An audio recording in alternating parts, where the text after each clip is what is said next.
Wow, that is beautiful. Guys, welcome back to Trini-Born American Made, and today I am going to show you guys how to make my fermented pepper sauce. I had made this video before, but who knows where it went.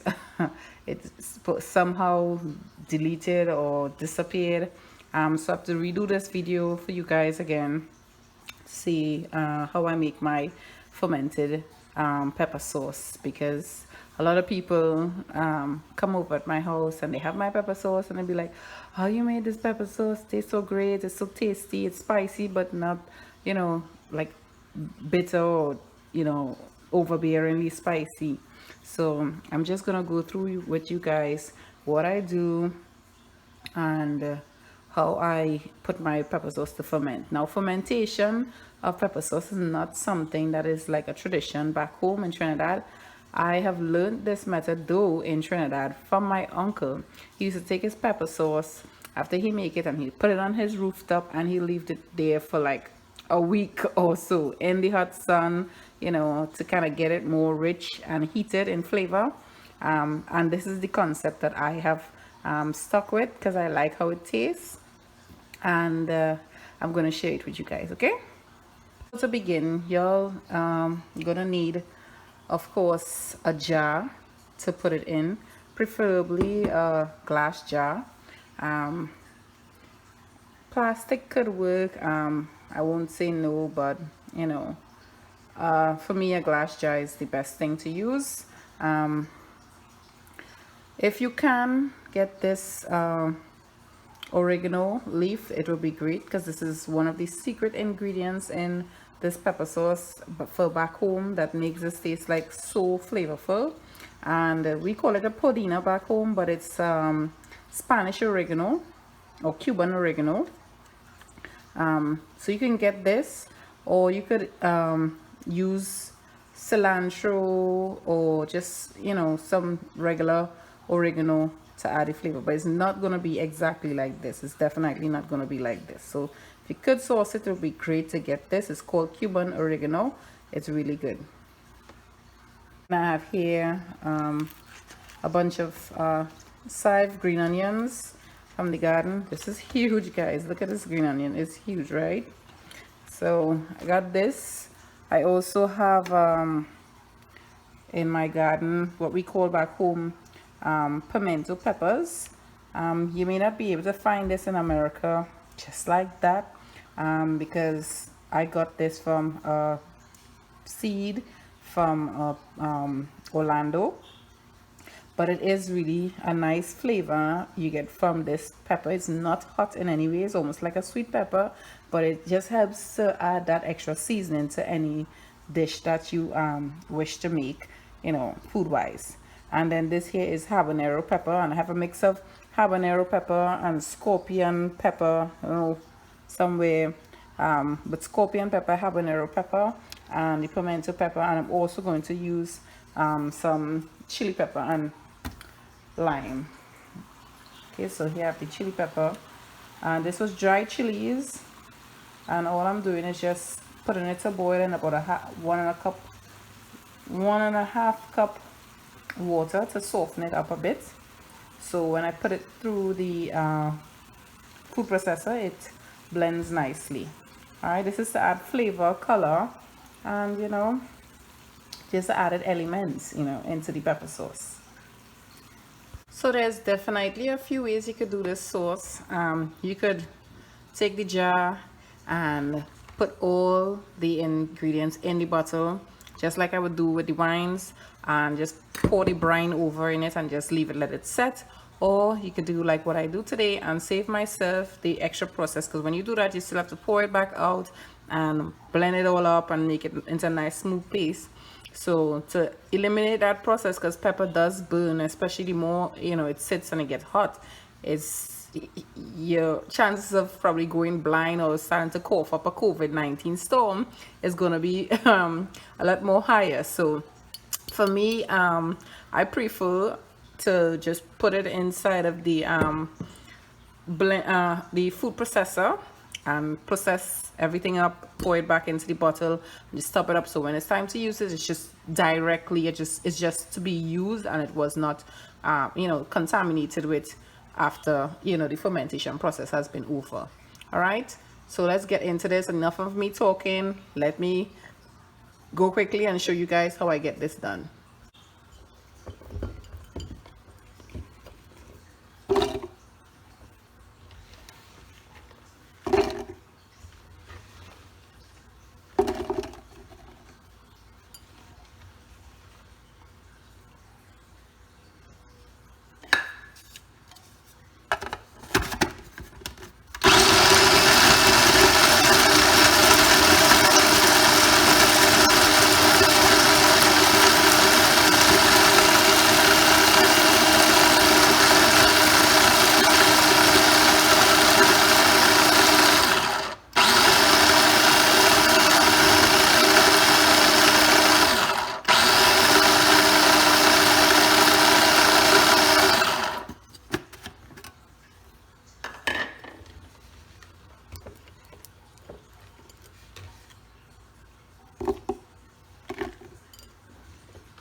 Okay, so since my food processor is small, I have to do this in batches, guys.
Okay guys, so this is just the pepper and the garlic here blended together with the chili pepper. Looks good, right? Look at that. Looks like some kind of coleslaw that you need to eat right now, but I won't implore you to do that. So yeah, so I'm going to continue blending the rest of these ingredients, which is the chives and the Cuban oregano added to here also. Then I'm gonna show you guys the rest of the stuff, and I have to put it into a bigger container before I think, because my food processor is actually very small, but if you have a bigger food processor, hey, you can do all this in one go, no problem. You can even do this in a blender. You don't have to do it in a food processor if you want to get more fine, but I want it to be like a chunky style because I like the burn. That's why I also left the seeds in. If you don't want the pepper sauce too spicy, you're going to need to take out those seeds. You're going to need to divine the pepper to take out the seeds, okay? So let me go finish the rest of this.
Okay guys, so this is just one step so far of the pepper sauce. It is going to burn your eyes, guys, because it is spicy. If you see my eyes right now, it's tearing up. So just be careful with it getting on your hands and in your eyes, okay? And I'm gonna finish the rest of this for you guys now. I like to grate my ginger in.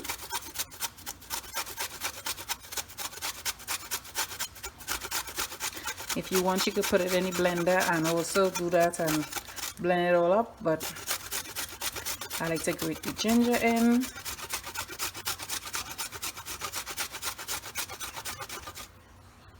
Okay guys, so here we have the pepper sauce. All right, you can see how nice and chunky it is. You can see the ginger and everything. This is exactly how I want it. I'm gonna take your bottle now. I'm gonna carefully put that pepper into the bottle. Now I haven't put any salt or seasoning as yet. The only thing I did was put oil and lime.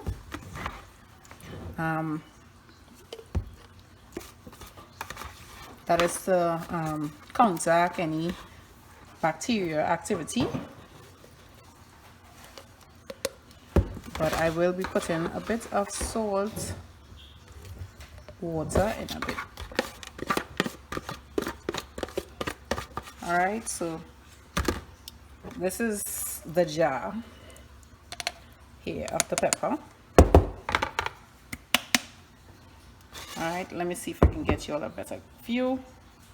All right guys, so this is the pepper sauce in the bottle here. All right, and I'm going to make a brine to go with it. Hey guys, so simple sauce, no hard maths behind it. This is the pepper in the bottle here. I just swirl around a little, just about a cup of water in here. I'm going to add a tablespoon of salt. It may not be enough. Let me add another tablespoon.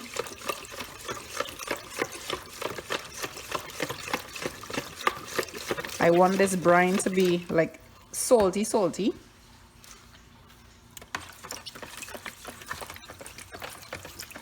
And it is salty, but it's not very salty, so Gonna add another tablespoon. Good, and that should be enough for the entire batch of that pepper sauce mixed there. And remember, this pepper don't have any flavor in it right now. It just have the different seasonings and so forth to flavor it up, but it don't have salt or anything like that. So this is gonna kind of calm that spiciness. I'm gonna just pour it in here, and that's it. So that's it, guys. So now I'm gonna cover it up, shake it up, give it a good shake, to incorporate it all in there. Be careful, your eyes, please. Please. It's a real serious thing with pepper sauce. You can go blind.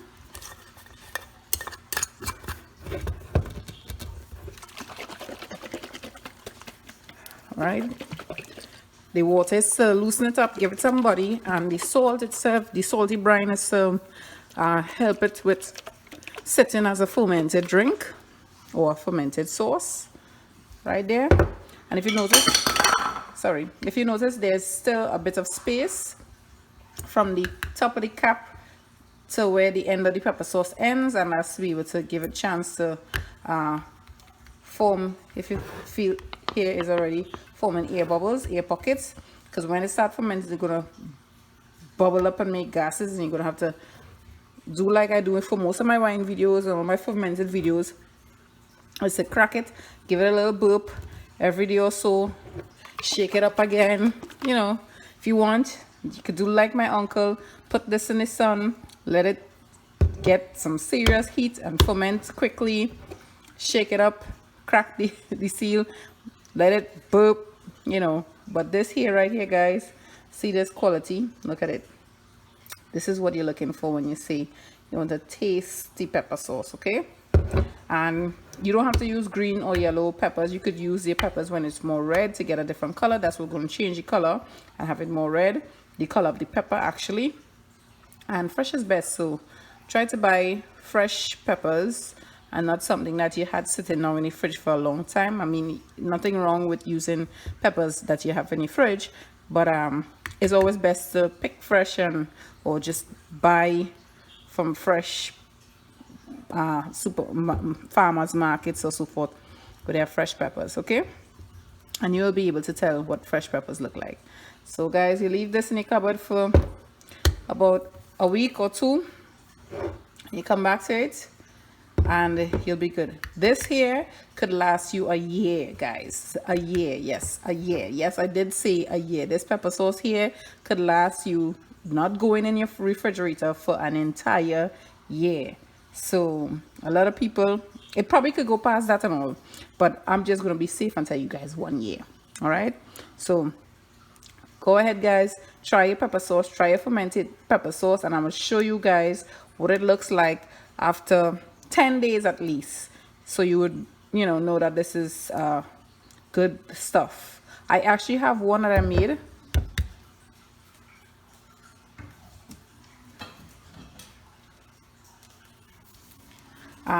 This is one that I had made before. If you could see, it's still very flavorful, just as much. But this was a blended one, and I blend this with, as you can see, I blended it with mustard.